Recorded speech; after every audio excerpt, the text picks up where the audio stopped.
Breaking news చూస్తున్నాం. అమెరికాలో ఒక తెలుగు వ్యక్తి బలవన్మరణానికి పాల్పడ్డాడు. ముగ్గురు బాలికలపై అత్యాచారం చేసిన కేసులో శిక్ష అనుభవిస్తూ జైల్లోనే ఉరివేసుకున్నాడు సాయి కుమార్. సాయి కుమార్ది జనగామ జిల్లా లింగాలఘనపురం మండలం నెల్లొట్లుగా తెలుస్తోంది. 10 ఏళ్ల క్రితం అమెరికాకు వెళ్లి ఓక్లహోమా రాష్ట్రంలోని ఎడ్మండ్లో ఉద్యోగం చేస్తూ భార్యతో కలిసి ఉంటున్నాడు సాయి కుమార్. 15 ఏళ్ల వయసున్న బాలుడిగా నటిస్తూ ముగ్గురు బాలికలపై అత్యాచారం చేశాడు. లైంగిక సంబంధానికి ఒప్పుకొని మరో 19 మంది బాలికల అసభ్య ఫోటోలను సోషల్ మీడియాలో పోస్ట్ చేశాడు సాయి కుమార్. 2023లో దీనికి సంబంధించి కేసు నమోదవగా 2025 మార్చిలో 35 ఏళ్ల జైలు శిక్ష పడింది. ఆ జైలు శిక్షను అనుభవిస్తూనే జైలులోనే బలవన్మరణానికి పాల్పడినట్లుగా సమాచారం అందుతోంది. ఈ అంశానికి సంబంధించి ఫుల్ డీటెయిల్స్ మా ప్రతినిధి వెంకటరత్నం అడిగి తెలుసుకుందాం. లైవ్లో సిద్ధంగా ఉన్నారు. వెంకటరత్నం, ఓవరాల్గా డీటెయిల్స్ ఎలా ఉన్నాయి అసలు ఈ కేసుకు సంబంధించి, అలాగే ఈ బలవన్మరణానికి పాల్పడ్డ ఘటనకి సంబంధించి వివరాలు ఏమైనా తెలుస్తున్నాయా?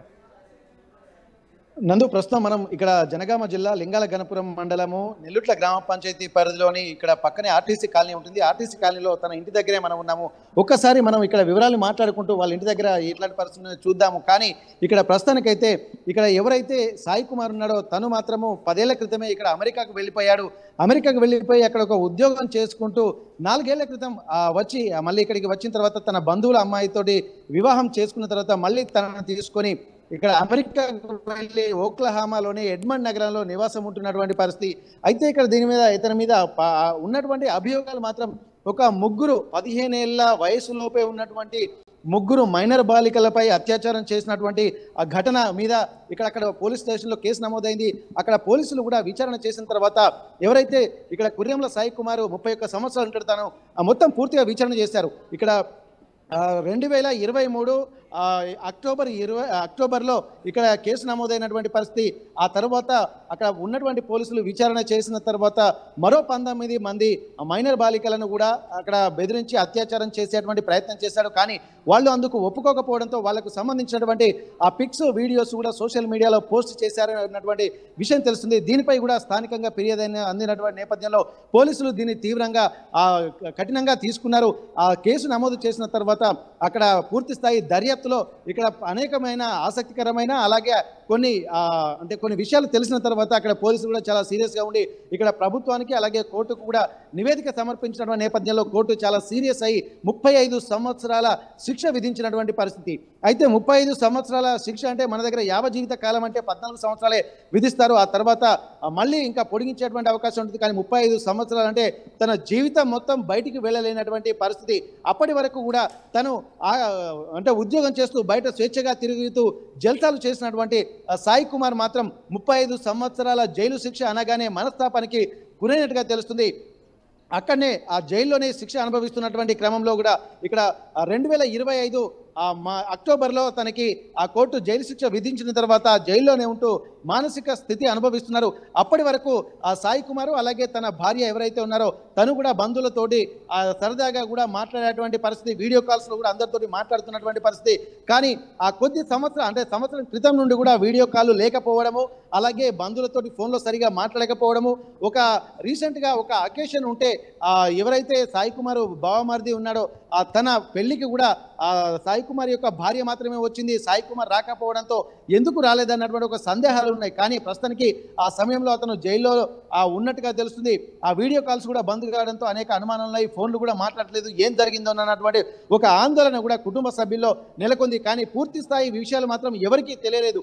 కానీ రీసెంట్గా తను ఆత్మహత్యకు పాల్పడిన తర్వాత జూలై 26వ తారీఖున ఆత్మహత్యకు పాల్పడ్డారు. జైల్లోనే ఉరి వేసుకొని చనిపోయేటువంటి ప్రయత్నం చేయడంతో ఇక్కడ బంధువులకు సమాచారం అందించారు. వాళ్ళ కుటుంబ సభ్యులు తల్లిదండ్రులకు బంధువులకు సమాచారం అందించారు.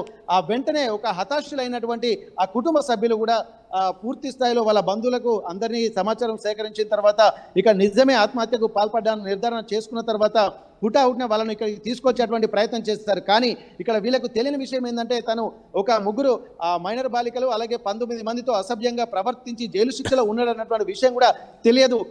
వెంటనే ఈ విషయం తెలిసిన తర్వాత గుండె పగిలేలా రోధించినటువంటి తన బంధువులు కూడా ఎక్కువ మొత్తంలో ఇక్కడికి చేరుకుంటున్నారు. ప్రస్తుతానికి తల్లిదండ్రులు బంధువులు కూడా డెడ్ బాడీని ఇక్కడికి తీసుకురావడానికి ప్రయత్నాలు విఫలం విఫలం కావడంతో అక్కడికే వీళ్ళ తల్లిదండ్రులు మాత్రం ఇక్కడ కుర్రెంల ఉప్పలయ్య శోభ దంపతులు మాత్రం అమెరికాకు వెళ్ళారు. అక్కడికి వెళ్ళిన తర్వాత ప్రస్తుతానికి వాళ్ళు ట్రీట్మెంట్ తీసుకుంటున్నట్టుగా హాస్పిటల్లో ట్రీట్మెంట్ అంటే పూర్తిగా అప్పటికి చనిపోలేదన్నట్టుగా ఇక్కడ ఈ ఇక్కడ లింగల గణపురం మండలం నెల్లుట్ల గ్రామ పంచాయతీకి చెందినటువంటి వాళ్ళ బంధువులు చెప్పారు. వీడియో కాల్లో కూడా మాట్లాడినట్టుగా తెలుస్తుంది. తను అప్పటికే అపస్మారక స్థితిలోనే మొన్నటి వరకు ఉన్నాడు. కానీ వీళ్ళ ఫోన్లో అందినటువంటి సమాచారం ప్రకారం వీడియో కాల్స్లో తను అపస్మారక స్థితిలో ఉన్నటువంటి వీడియోస్ చూపించుకుంటూ అక్కడ ఉన్నటువంటి వాళ్ళ బంధువులు కూడా ఫోన్లు చేసుకున్నట్టుగా తెలుస్తుంది. అయితే అప్పటికి వీళ్ళు ఉప్పలయ్య అలాగే శోభ ఎవరైతే సాయి కుమార్ తల్లిదండ్రులు ఉన్నారో వాళ్ళు అమెరికాకు వెళ్లేంత వరకు తను బతికే ఉన్నట్టుగా ఇప్పుడు ప్రస్తుత లేటెస్ట్ సమాచారం. కానీ అక్కడికి వెళ్ళిన తర్వాత చనిపోయినట్టుగా ఇక్కడ నిర్ధారణ కావడంతో కూడా ఇక్కడ చనిపోయాడన్నటువంటి విషయం స్పష్టంగా తెలిసింది. ప్రస్తుతానికైతే వాళ్ళ తల్లిదండ్రులు మాత్రం అక్కడ ఉన్నారు. వాళ్ళ బంధువులు ఎవరైతే తన సాయి కుమార్ సోదరులు ముగ్గురు అక్కలు అతనికి ఉన్నారు. ఆ ముగ్గురు కూడా ఇద్దరు హైదరాబాద్లో ఉంటారు, మరొకరు కొడకన్ల గ్రామంలో ఉంటారు. వీళ్ళందరూ కూడా కొంత ఆందోళనకరమైనటువంటి విషయం అయితే చెందుతున్నటువంటి పరిస్థితి. వాళ్ళ బంధువులను కూడా ఆర్టీవీ కలిసి మాట్లాడేటువంటి ప్రయత్నం చేసింది. సాయి కుమార్ ఎట్లాంటి వాడు, అసలు ఎందుకు ఇట్లాంటి పరిస్థితుల్లో ఒడిగట్టాడన్నటువంటి కోణంలో ఉంటే అతను మంచివాడే, కొన్ని కావాలనే ఇట్లా జరుగుతున్నాయన్నటువంటి కోణంలో వీళ్ళు చెప్తున్నారు. ప్రస్తుతానికి ఇదే సాయి కుమార్ వాళ్ళ ఇల్లు మనం చూస్తున్నాము. సాయి కుమార్ అమెరికాలో ఉద్యోగం చేసిన తర్వాత అక్కడి నుండి ఇక్కడికి వచ్చినటువంటి పరిస్థితుల్లో అక్కడ డబ్బులు సంపాదించి ఇక్కడ ఈ ఇల్లు కూడా కొన్నట్టుగా తెలుస్తుంది. అప్పటి వరకు నెల్లూరులో ఉన్నటువంటి వాళ్ళ విలేజ్లోనే ఉన్నట్టుగా తెలుస్తుంది. అయితే ఇప్పటి వరకు సాయి కుమార్ విషయం కూడా కొంత కుటుంబ సభ్యుల్ని కూడా పరిశీలించిన తర్వాత సాయి కుమార్ వ్యక్తిత్వము కూడా కొంత ఆలోచించాల్సినటువంటి అవసరం అయితే కనిపించింది. మనకు తెలిసినటువంటి సమాచారం ప్రకారం సాయి కుమార్ కూడా తను పెళ్లి చేసుకున్నటువంటి యువతి ఎవరైతే ఉన్నారో ఆమె కూడా వాళ్ళ బంధువులే, కానీ వరుసకు కూతురు వరుస అయ్యేటువంటి అమ్మాయిని పెళ్లి చేసుకున్నట్టుగా తెలుస్తుంది. ఎవరైతే వాళ్ళ అక్కయ్య ఉన్నారో అక్కయ్య వాళ్ళ ఆడబిడ్డ వాళ్ళ కూతురు అంటే తనకి సోదరి అంటే బిడ్డ అవుతుంది, కూతురు వరుస అవుతుంది. ఆ బిడ్డ వరుస అవుతున్నటువంటి అమ్మాయినే పెళ్లి చేసుకున్నారు. వాళ్ళు గతంలో కూడా ప్రేమ వివాహం అంటే ఎప్పటి నుండో పెళ్లి చేసుకుంటున్నారు కాబట్టి ఇంట్లో చెప్పకుండానే ఎవరైతే ఆ అమ్మాయి కూడా నేను లండన్కు వెళ్తున్నాను, లండన్లో నాకు జాబ్ వచ్చిందని చెప్పి తను చెప్పడం జరిగింది. ఆ లండన్కు వెళ్తున్నటువంటి క్రమంలోనే అమ్మాయి తల్లిదండ్రులు కూడా లండన్కు వెళ్ళినట్టుగా చెప్పిండ్రు. కానీ ఇక్కడ వీడియో కాల్స్ మాట్లాడుతున్న తర్వాత ఇప్పుడు ఎవరైతే సాయి కుమార్ అక్కడ తీసుకున్నటువంటి ఇల్లు ఉందో ఈ ఇల్లు సాయి కుమార్కు సంబంధించినటువంటి ఇక్కడేం చేస్తుంది అని చెప్పి అసలు లండన్లో ఉందా లేకపోతే అమెరికాలోని ఓక్లహామా ఎడ్మండ్ నగరంలో ఉందా అన్నటువంటి కోణంలో కూడా ఇక్కడ బంధువులు ఆరా తీశారు. కానీ చాలా రోజుల తర్వాత అంటే పెళ్లి చేసుకోక ముందే తన కూతురు వరుస అయినటువంటి అమ్మాయిని కూడా తను అమెరికాకు తీసుకెళ్లాడు, అంటే ముందే తను అమెరికాకు తీసుకెళ్ళినట్టుగా తెలుస్తుంది. ఆ తర్వాత బంధువులకు కూడా విషయం తెలిసిన తర్వాత ఇక్కడికి పిలిపించి పంచాయతీ కూడా పెట్టించారు. అయినప్పటికీ కూడా వాళ్ళు ఒప్పుకోలేదు. కూతురు వరుస ఉన్నటువంటి అమ్మాయిని ఎలా చేసుకుంటారు అన్నటువంటి కోణంలో కూడా ఇక్కడ పంచాయతీ పెట్టినటువంటి పెద్దలు కూడా కొంత నిర్ధారణకు వచ్చారు. అయినప్పటికీ కూడా ఒకరిని విడిచి ఒకరు ఉండలేమన్నటువంటి నిర్ధారణ, అందులో సహజీవనం కూడా కొన్ని సంవత్సరాలు అమెరికాలో చేశారు. ఆ అమ్మాయి ఏమో లండన్కి వెళ్తున్నానని చెప్పింది, కానీ ఇక్కడ సాయి కుమార్ తోటే వెళ్ళి సహజీవనం చేసుకుంటూ అక్కడ అమెరికాలోనే ఉంటున్నటువంటి పరిస్థితి. ఇవన్నిటిని దృష్టిలో పెట్టుకున్న తర్వాత ఇక చేసేది లేక విధి లేక ఇక్కడ సాయి కుమార్కే ఇచ్చి అమ్మాయిని పెళ్లి చేశారు. అంటే కూతురు వరుస ఉన్నటువంటి అమ్మాయిని పెళ్లి చేశాడము ఇక్కడ కొత్త కోణంగా తెలుస్తుంది. ఇక్కడ ఉన్నటువంటి బంధువులు కూడా అతని వ్యక్తిత్వం మీద కూడా కొంత అనుమానాలు కూడా ఉన్నటువంటి నేపథ్యం అయితే కనిపిస్తుంది. ఎవరిని పలకరించినా ప్రస్తుతానికైతే ఇక్కడ ఇరుగు పొరుగు వాళ్ళు కూడా తను మంచోడే అని చెప్పి అంటున్నారు. కానీ ఇక్కడ జరుగుతున్నటువంటి విషయాల్ని పరిశీలిస్తే తను ఒక అంటే హ్యూమన్ ట్రాఫికింగ్ లో ఇట్లా ఉండేటువంటి వ్యక్తిగా ప్రస్తుతానికి సిచ్యువేషన్ లో చూస్తే తెలుస్తుంది. ఎందుకంటే అమెరికాలో కూడా నిజ నిర్ధారణ చేసుకున్న తర్వాతనే అక్కడ శిక్షలు అమలు చేస్తూ ఉంటారు. దీనికి సంబంధించి 2023లో ఆ కేసు నమోదైతే 2025 మార్చిలో కూడా ఇక్కడ శిక్ష విధించినట్టుగా తెలుస్తుంది. అంటే 2 సంవత్సరాల పాటు పూర్తిగా నిజ నిర్ధారణ చేసుకున్న తర్వాత ఇటు 3 మంది అమ్మాయిలు అత్యాచారానికి గురి కాపడిన వాళ్ళు, అలాగే ఈ 19 మంది ఆ అభియోగం మోపబడిన వాళ్ళు అంటే అత్యాచారానికి ప్రయత్నించి విఫలం కావడంతో సోషల్ మీడియాలో పోస్ట్ చేసినటువంటి బాధితులు ఎవరైతున్నారో వాళ్ళు కూడా ఇక్కడ పోలీస్ స్టేషన్లో ఫిర్యాదు చేయడంతో పూర్తిగా అందరినీ దర్యాప్తు చేసిన తర్వాత ఇది నిజమే అని కన్ఫర్మ్ చేసుకున్న తర్వాతనే జైలు శిక్ష విధించినట్టుగా 36 సంవత్సరాలు అనుభవించాల్సినటువంటి అవసరాన్ని కూడా అక్కడ కోర్టు చేయడంతో ఇక మనస్తాపానికి గురైనటువంటి సాయి కుమార్ విధి లేని పరిస్థితుల్లో అంటే జీవితం అంతా జైల్లోనే ఉండాలన్నటువంటి ఒక ఆలోచనతోటి తను ఇక్కడ జైల్లోనే ఉరి వేసుకొని జూలై 26న ఉరి వేసుకొని ఆత్మహత్యకు ప్రయత్నించాడని చెప్పి తెలుస్తుంది. ఇక్కడ వెంటనే సమాచారం అందుకున్నటువంటి ఆ బంధువులు కూడా అక్కడికి వెళ్ళిపోయారు. వెళ్ళిపోయిన తర్వాత అక్కడికి వెళ్ళిన తర్వాతనే అప్పటి వరకు అపస్మారక స్థితిలో చికిత్స పొందుతున్నటువంటి సాయి కుమార్ చనిపోయినట్టుగా తెలుస్తుంది. మొత్తానికి ఇక్కడ ఒక మహిళల పట్ల అసభ్యంగా ప్రవర్తించడము, అలాగే 15 ఏళ్ల బాలుడిగా నటిస్తూ మోసం చేస్తూ నమ్మించి మైనర్ బాలికలనే టార్గెట్గా తను అత్యాచారం చేసినట్టుగా అక్కడ నిర్ధారణ అయినట్టుగా మనకు విషయాలు తెలుస్తున్నాయి. అందులో భాగంగానే తనకు ఇంత 36 ఏళ్ల శిక్ష విధించిన తర్వాత ఇక తట్టుకోలేక బయట ఉండలేక తను కట్టుకున్న అమ్మాయికి ఇక్కడ తను ఉండలేక వాళ్ళు మొత్తానికైతే ఇక్కడ శిక్ష విధించిన తర్వాత ఆత్మహత్యకు పురికొల్పినటువంటి పరిస్థితి కల్పించినందు ఏదేమైనప్పటికీ బంధువులు కూడా కొంత మాట్లాడడానికి నిరాకరిస్తున్నారు.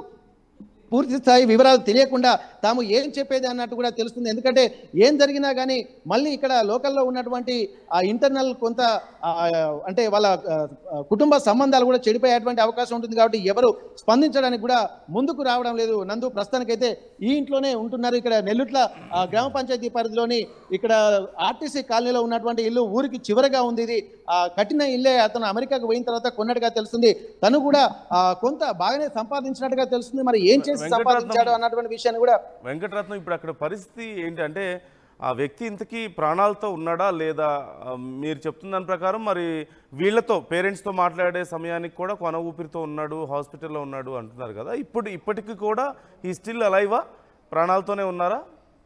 అయితే ఇప్పటికి వీళ్ళ బంధువులు అక్కడికి వెళ్ళేంత వరకు ప్రాణాలతో ఉన్నారు. అక్కడికి వెళ్ళిన తర్వాత వాళ్ళ బంధువులు ఇక్కడికి ఫోన్ చేసి చెప్పినట్టుగా తెలుస్తుంది. కానీ ఇప్పుడు ప్రస్తుతానికైతే వీళ్ళ తల్లిదండ్రులు అక్కడికి వెళ్ళి ఎవరైతే సాయి కుమారు బతికున్నంత వరకు అంటే కొన ప్రాణంతో వెంటిలేటర్ పైన ఉన్నట్టుగా తెలుస్తుంది. కానీ అక్కడికి వెళ్ళిన తర్వాత అతను చనిపోయాడు. చనిపోయిన తర్వాత ఇప్పుడు తల్లిదండ్రులు ఎవరైతే శోభ అలాగే ఉప్పలయ్య సాయి తల్లిదండ్రులు ఉన్నారో వాళ్ళు ఇక్కడ ఉన్నటువంటి వాళ్ళ నెల్లుట్లలో ఉన్నటువంటి వాళ్ళ బంధువులకు ఫోన్ చేశారు. అసలు ముందు చనిపోయారని మాకు చెప్పారు, కానీ అతను చనిపోలేదు. మేము వెళ్ళిన తర్వాతనే హాస్పిటల్లో చికిత్స పొందుతూ చివరికి ప్రాణం విడిచాడన్నటువంటి ఆలోచన. అంటే అప్పటికి అపస్మారక స్థితిలోనే ఉన్నాడు. చివరి కొన ఊపిరితోటే తను చనిపోయినట్టుగా తెలుస్తుంది. ఆ పూర్తి స్థాయి వివరాలు కూడా ఆ బంధువులు ఎవరైతే ఉన్నారో వాళ్ళు మరో 3-4 రోజుల్లో ఇక్కడికి తిరిగి వచ్చేటువంటి అవకాశం ఉంటుంది. ఆ తర్వాతనే తెలుస్తుంది అని చెప్పి ఇక్కడ బంధువులు చెప్తున్నారు.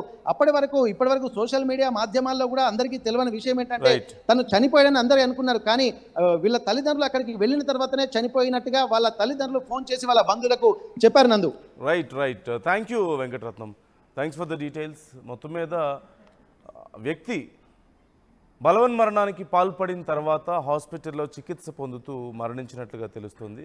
అయితే పలువురు మీద అత్యాచారం చేయడం, తక్కువ వయసున్న వ్యక్తిగా చూపించుకుంటూ 15 ఏళ్ల ఒక యువకుడిలాగా చూపించుకుంటూ అదే వయసు ఉన్నటువంటి కొంతమంది బాలికల మీద అత్యాచార యత్నానికి పాల్పడడం, ఆ తర్వాత కొంతమంది ఇలా ఒప్పుకోకపోవడంతో, తనతో రిలేషన్కి ఒప్పుకోకపోవడంతో వాళ్ళకి సంబంధించినటువంటి ఫోటోలను సోషల్ మీడియాలో పెట్టడం, ఇలా ఎన్నో దారుణాలకు పాల్పడ్డాడు అంటూ తెలుస్తోంది. ఇప్పుడు మా ప్రతినిధి వెంకటరత్నం అతని సొంత ఇంటి దగ్గర నుంచి మాట్లాడారు, అక్కడ దగ్గరలో ఉన్న వాళ్ళతో కూడా మాట్లాడారు.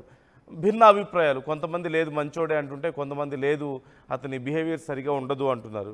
ఏది ఏమైనప్పటికీ అతను బలవన్మరణానికి పాల్పడ్డాడు, ప్రాణాలు కోల్పోయాడు. ప్రస్తుతం అతని కుటుంబ సభ్యులు, సాయి కుమార్ కుటుంబ సభ్యులు ఇప్పటికే అక్కడికి చేరుకున్నారు. అంతిమ సంస్కారాలకు సంబంధించి ఏర్పాట్లు చేస్తున్నట్లుగా తెలుస్తోంది. ఈ అంశానికి సంబంధించి మీ అభిప్రాయాలను మాతో పంచుకోండి, కామెంట్ చేయండి.